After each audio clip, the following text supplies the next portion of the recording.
এই সরো সরো সরো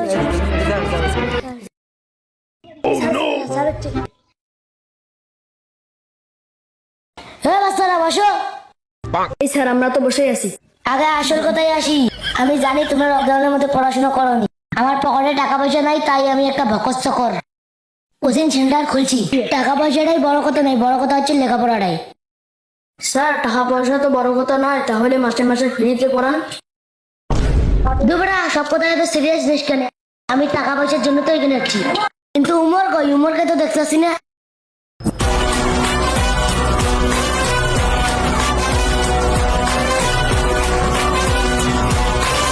কি খবর সুন্দরী? I am Omar from Switzerland. Sir coaching সেন্টারে দেখি ভালো ভালো জিনিস ঢুকাইছেন। দুবরা এখানে মাইয়া পোলা দেখতেছি, যা বের হয়ে যা। ঠিক আছে স্যার, আমি চলে যেতেছি। 500 টাকা না খুব দিমু। জানি জানি জানি তুই আমার ক্লাসের ভালো স্টুডেন্ট। আচ্ছা আচ্ছা, সম্মান দিবেন। সুন্দরী আমি কিন্তু তোমার সাথেই বসবো। বিয়াদব, তুই মেয়েদের সাথে বসছিস কে? এই পোলাদের সাথে বস, এইটা কি তোর বসবের জায়গা? স্যার এটা আপনার কোন ধরনের কোচিং সেন্টার? স্যার কোচিং সেন্টারের নিয়ম হচ্ছে দুই পাশে দুইটা মেয়ে বসবে, মাঝখানে ছেলে বসবে, তাহলে তো এটা কোচিং সেন্টার হবে। আর মাসে মাসে টাকা দেই না। এত কথা বাদ দে, তোর আসতে এত দেরি হলো কেন? আসলে স্যার রাস্তাঘাটে যত বিয়ের দোকান আছে সবখানে তো আমাকে দাঁড়াতে হয়, তাই না? বিড়ির দোকান মানে তুই বিড়ি খাস নাকি? না না স্যার, আমি তো বিড়ি খাই না। আমি বিড়ির দোকানে সবাইকে বলি বিড়ি খাওয়া স্বাস্থ্যের জন্য ক্ষতিকর। কালকেও তো আবিরকে বললাম। হ্যাঁ বেটা, মিথ্যে কথা বলিস কে? স্যার ওমর কেন মেয়েদের মাঝখানে বসেছে? আমরা কি পানিতে ভেসে যাচ্ছি নাকি? আমরাও মেয়েদের মাঝখানে বসবো।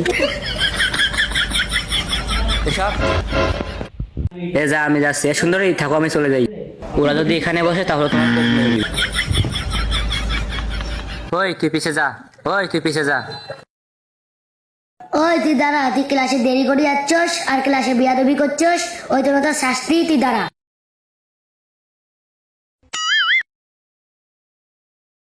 ওইসব বাদ দে, আমার তোর বইটা দে। স্যার আমি তো বইটা আনি না। কেন তুমি বই আনোনি? আপনি তো এসএসসি পাস, আমরা তো ইন্টার পাস। আমাদের তো আপনি পড়াইতেই পারবেন না, তাই আমি বই আনিনি। হ্যাঁ সবসময় এত সত্যি করে বহিষ্কার। হ্যাঁ তোরা চুপচাপ। এই সুন্দরী, না না, এই রকিয়া তোমার বইটা দাও তো। এই যে স্যার বই।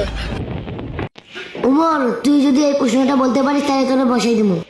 স্যার খারাই আছে দেখ এটা। সবসময় মুখে মুখে কেন কথা কস? তুই খারাপ। এ উমর তুই 170 টাকা। সে সূত্র তো জানি না, কিন্তু আমি আবিষ্কার আপনার মনে থাকলে আমাকে শেয়ার করে দেবেন। এ বিয়াদব, তুই কোচিং গিয়ে এইসব কি কইস? তোরটা আছে না, ছুটির পরে দিয়ে দিস। ঠিক আছে স্যার, যাবার সময় আপনাকে শেয়ার দিয়ে দিব। এখন আমি বললাম তোমাদের কোনো বুঝার থাকলে আমাকে বলো, আমি তো তোমার স্যার না, আমি তো তোমাদের বন্ধুর মতো। কোন কি স্যার, তোমাকে আমি বন্ধু ভাববো? হারে রাব্বি বন্ধু। হে বন্ধু কেমন আছো? তুমি ভালো আছে? হে বন্ধু গ্যাস দে, বিড়ি খামু বিড়ি খামু। গ্যাস দে গ্যাস দে। এটা কোচিং সেন্টার, আমি তো তোমার স্যার। যাবো বন্ধু মারাইছি তো বাবার, আমি বন্ধু ছেলে আমাকে থাপড়াইয়া দাঁড়িয়ে। স্যার আমরা তো বন্ধুর মতো ব্যবহার করলাম, আপনি তো বললেন স্যার বন্ধুর মতো ব্যবহার করতে, তাই তো আমরা বন্ধুর মতো ব্যবহার করি। স্যার আমরা তো আমাদের বন্ধুর সাথে বিড়ি আর চুরি করি। এত সিরিয়াস কে? কোচিং সেন্টার আমি বন্ধ করবো। ত্রিপল লাইনে ফোন দিয়ে বলবো স্যার এখানে আমাদের স্যার যে কোচিং সেন্টার খুলছে, মেয়ে নিয়ে দুষ্টামি করে। এই সুন্দরী চলো, আমরা চলে যাবো। চলো চলো। আমার ভুল হয়েছে, সুন্দরী যাও যাও বসো। এই যা যা যা যা। এ স্কয়ার প্লাস বি স্কয়ার সমান সমান। এ তো কোথায় খুশকি? হ্যাঁ এই সুন্দরী, আমি জানতাম তোমার ক্যারেক্টার খারাপ, কিন্তু তোমার তো চরিত্র খারাপ। চলো পাঠ খেতে যাবো চলো।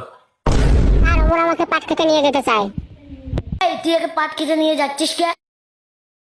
আসলে স্যার আমরা তো পাঠ খেতে দেয়া গল্প করতে চাইছি স্যার, তাই না? ঠিক ঠিক। পাট খেতে নিয়ে যাস কে? আমি তো কোচিং বানিয়েছি, কোচিং এ গল্প করবি। তাহলে তো আমরা যা করার তাই করবো, তাহলে সবাই মিলে আমরা করবো, তাই না? স্যার তো আমাদের পারমিশন দিয়ে দিল, আমরা যা করার এখানে করি, তাই না? যা ভাগ শয়তান, তুই আমার দেহ পাবি কিন্তু মন পাবি না। মনের তো আমার কোনো দরকার নাই, তোমার মন দেখে আমি ভাঙ্গারি খাবো নাকি? তোমার তো আমার দেহটাই দরকার। স্যার আমি আর এই কোচিং সেন্টারে পড়বো না। আপনিও লুচ্ছা, আপনার ছাত্ররাও লুচ্ছা। চল ভাই আমরা চলে যাই, চল। যাইও না রোকেয়া, যাইও না। ওই তোকে লাগে আমার 500 পাশে 1,000 টাকা চলে গেল।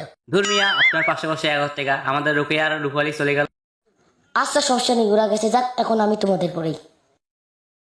ধুর মিয়া, আপনি কি জানেন আমরা কি কোচিং সেন্টারে পড়ালেখা করার জন্য আসছি? আমরা তো আসছি মেয়ে দেখার জন্য, তাই না?